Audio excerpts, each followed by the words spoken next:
కౌగిలే కాపురం కాదులే పిచ్చి తల్లి, మల్లెలా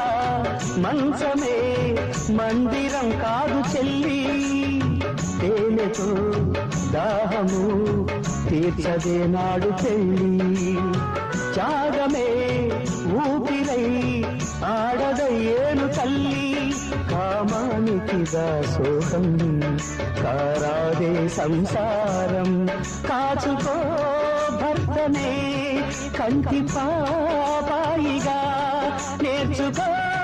ప్రేమనే సంటి పాపాయిగా, మన్నించేది మనసిచ్చేది మగడే సోదరి, సంసారం ఒక చదరంగం, అనుబంధం ఒక గుణపాఠం.